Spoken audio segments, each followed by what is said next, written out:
Siapa di sini yang masih mikir kalau misalnya Bapak Republik Indonesia itu adalah Pak Soekarno?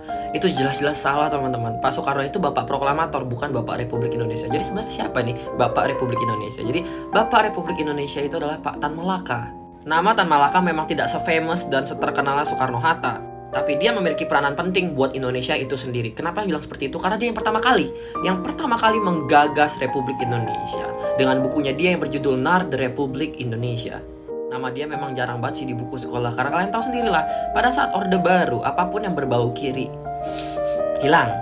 BTW Pak Tan Malaka ini dia orang yang hebat karena dia bisa menguasai 8 bahasa mulai dari bahasa Minang sampai Tagalog. Dan dia selama hidupnya hidup dalam pelarian, teman-teman. Dia lahir dari keluarga yang bukan orang yang mumpuni, bukan orang kaya gitu.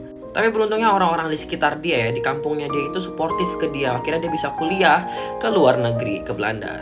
Dia mulai belajar pemikiran kiri di sana, mulai dari Marxis sampai Lenin. Ya memang si Tan Malaka ini emang dari kecil emang udah pinter sih ya teman-teman. Di sekolah tuh dia cemerlang banget, orang dicintai guru, dicintai orang kampungnya gitu kan. Wajar dia bisa menalar informasi dengan mudah, baca buku, dia rajin baca buku juga orangnya. Dan sekembalinya di Indonesia, dia tuh bener-bener ya diincar sama Belanda. Dia 13 kali di penjara, cuy. Dia juga pernah jadi incaran internasional loh teman-teman, bukan cuma skala Belanda doang. Dia juga nih ya, fun fact, dia juga salah satu orang Indonesia yang bisa masuk ke dalam Komintern. Kalau gue bahas Komintern rada takut nih, masalah kiri ya teman-teman, gak mau gue bahas deh. Intinya Tan Malaka ini adalah orang hebat. Sayangnya dia meninggal itu di tangan rakyatnya sendiri, karena ya berselisih pendapat dengan Soekarno-Hatta. Dia orangnya tegas banget, dia tuh gak mau ditundukin sama penjajah.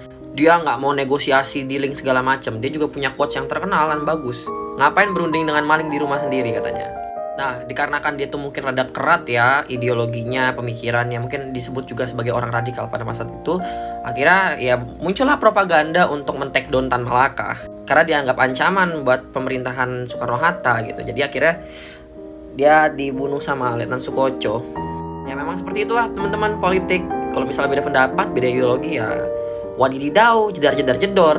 Dari dulu sampai sekarang memang seperti itu pola-polanya gitu kan. Cuma ya at least di zaman sekarang tuh udah jauh lebih baik dari zaman sebelumnya.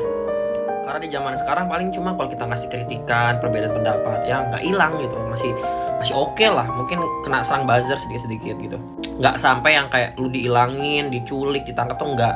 BTW ini gue lagi makan Cimory yogurt squeeze karena ini enak banget. Teksturnya creamy, lembut di mulut dan bener-bener soft. Mantep. Gue aja sampai sebelum konten ya, itu gue siapin banyak banget. Sampai sebanyak ini weh, lihat.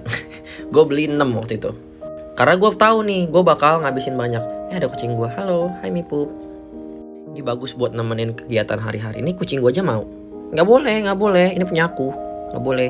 Jadi itulah singkatnya cerita tentang Tan Malaka, the more you know.